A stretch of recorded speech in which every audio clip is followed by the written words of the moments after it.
Okay, we're off again.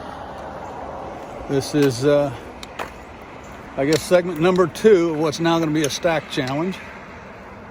And just got dropped off on Skyline Drive, crossing 33, heading south into Shenandoah National Park.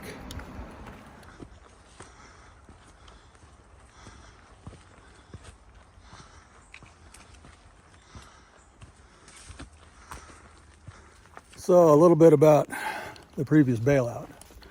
So my shoes, and I won't name brands or cast shades because from my experience it's a one-off based on what I've heard of this brand I was wearing. But the sole started coming off my left foot, right in the middle. So every time I'd step, my foot would slide, which was putting some serious stress on my knee and then further up on my hip. So then I actually started compensating, which was then stressing out my right knee. And then the sole started coming apart on the heel of the right shoe. So I think I just got a bad batch of glue or something. But anyway, so that and another factor that was rather uncomfortable at the time also, it just got to the point where it was a whole lot more work than it should have been, was causing an aggravating pain at every step, and it was no longer fun. So I bailed. I've got new shoes, which I put 5 miles on yesterday, and they seem to do quite well, so we're heading out with them. Different brand, different kind altogether, but they seem to be working. And a couple days to heal up, let everything become no longer inflamed from all the odd stresses. And so yeah, this morning I'm feeling good. Got some new kicks on, and just to help raise the spirits, I shifted to an entirely different segment of trail. So now I'm doing the southern 40-ish miles, depending on how far I go the third day, of Shenandoah National Park. Cruising up now to the first shelter where I won't stay, but I may stop off just for sentimental reasons. It's High Top Hut. So that's down the trail a bit, and we'll talk to you later. So another thing is I'm not going to stress mileage on day 3. I end where I end because I did have something else that's currently a secret come up where I need to be off trail this weekend. So since I won't have the time to hit the nearly 60 miles I need to make 100, I'll make this a stage 2, and then in the next couple weekends or so I'll get out and do another overnight to make up the remainder of the miles. So it's interesting, huge weight off my shoulders that they told me no problem converting to a stacked, so I don't have to do another full 100. I can take the 43 plus what I do this trip and then have a nice weekend jaunt to finish it up.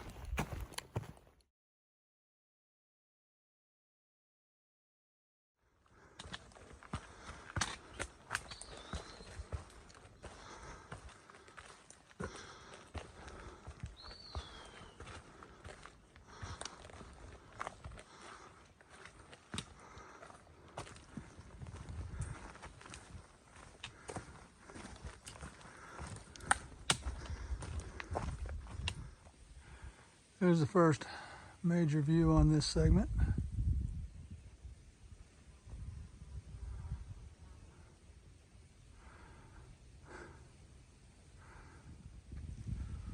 So this is High Top Hut. Quick stop for Privy and a resupply on some water. Got a spring down there, Blue Blaze, probably a tenth. Barely a trickle, but it's still there, still solid. Anyway, I'm being much more intentional about my brakes on this trip as well. I'm actually setting a timer, dropping the pack, putting up the chair, having a seat, having some water, having a snack, and then going on.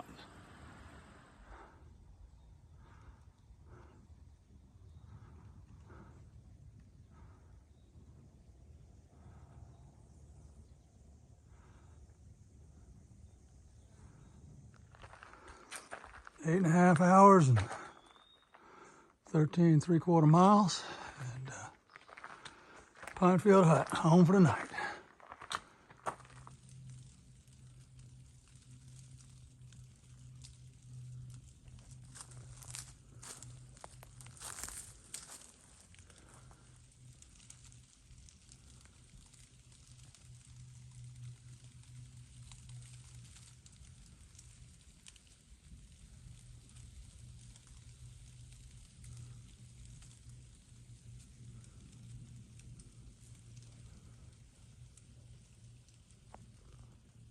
Anything interesting?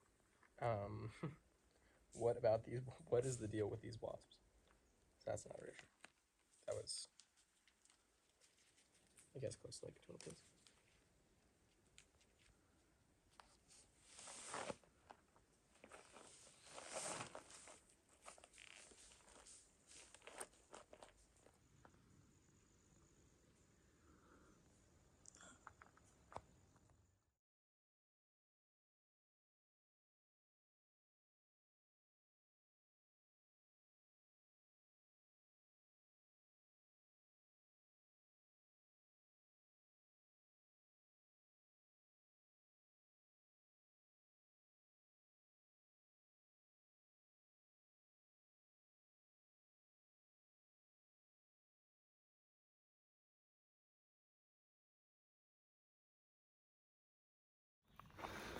Starting day 2, and about 8 a.m. Got about 14 miles to do today. Had about 5 people at the shelter area last night, Pinefield Hut, and conversation went on way too late. It was close to 11 o'clock when they were finally wrapping things up and getting quiet. But slept well, feel good. And as is typical, I think it must be a rule in the shanties, right? That every morning has to start with a climb. So, climbing out and on the way. And here we are on top of the world, just ridge walking. I like trail like this. All right, so Pinefield Hut is right down about there. So this morning I've come up that draw, then up that ridge line, up over the top of this mountain, and then down there. So that's the first hour of my day. How's yours going?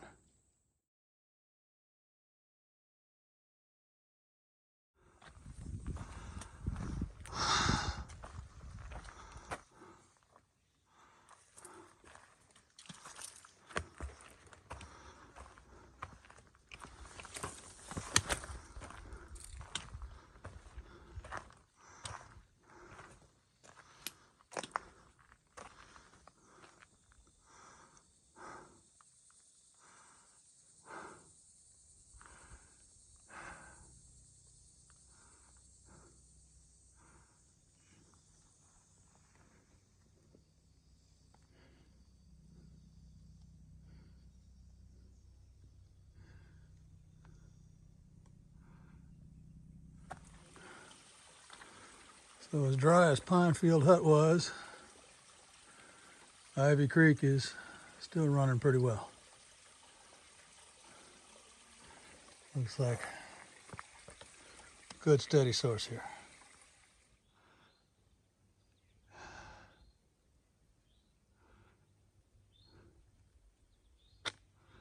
It's quite hazy.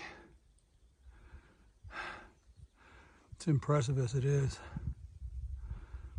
I bet this view'd be downright amazing on a clear day. Okay. For all the ups and downs, if you don't do the climbs, you don't get the views.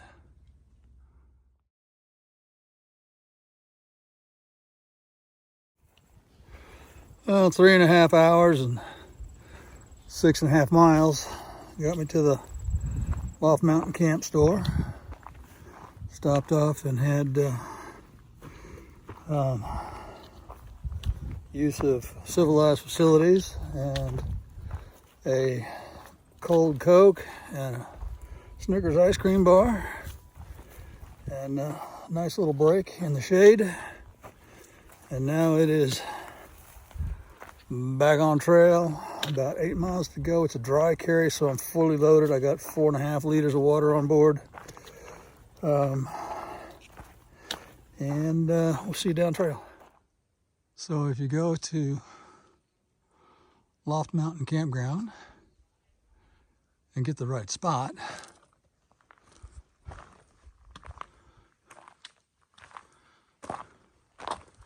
this is a simple short stroll from your campsite.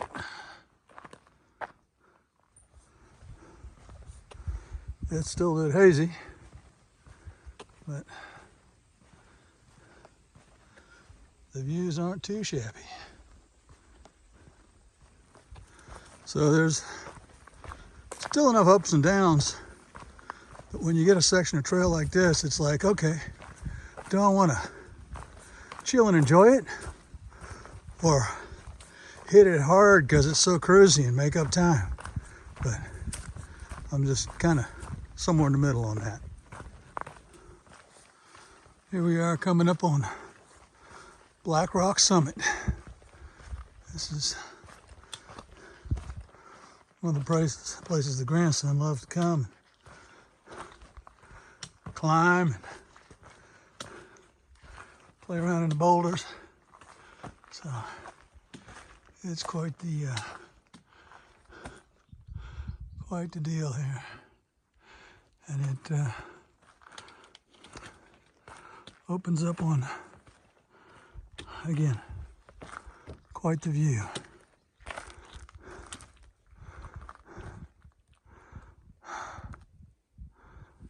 And another bit of a view off the other side there. So 8.5 hours, 14.5 miles. Here we are at Black Rock Hut. I call it good for the night.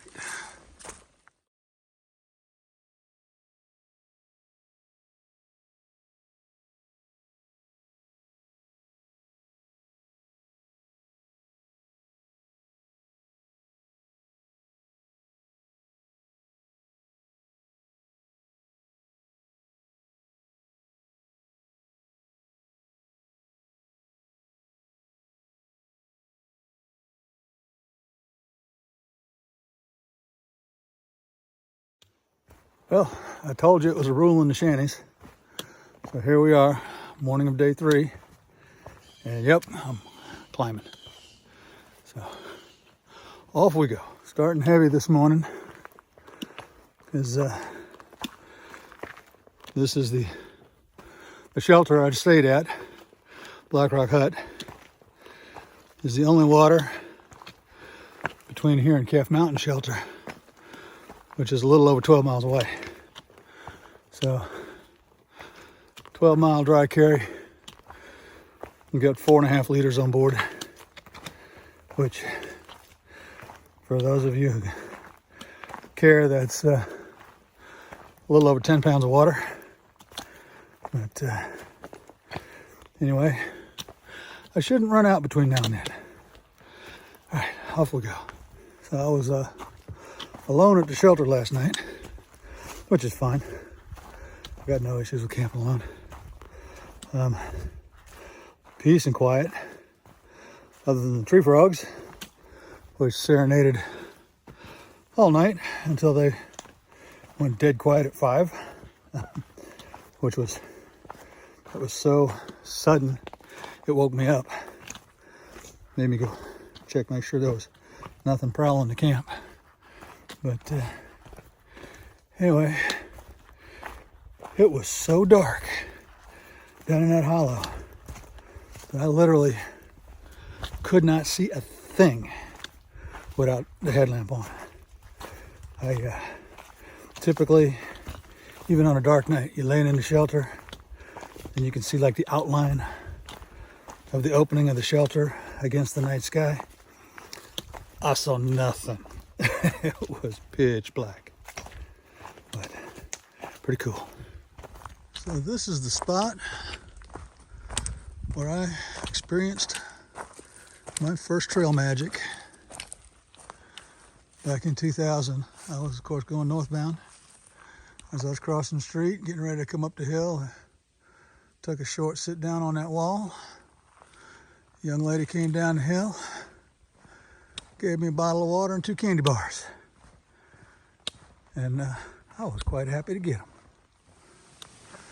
They sure don't look like much, but these long, slow ones will sure sap you first thing in the morning. And a word to the wise, never travel without Leukotape, especially with new shoes. And always take the time to stop when you feel a hot spot and take care of it before it becomes a problem.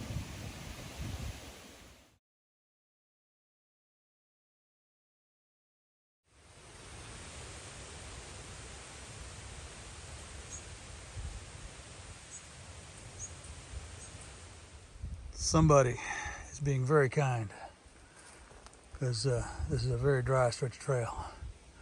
I don't need it, so I'm leaving it, but kudos to whoever you are. Okay, I'm here at Sawmill Run Overlook. That gives me 11 miles for the day, a little over 6.5 hours. And now I get to hang out and wait for my ride to show up. So.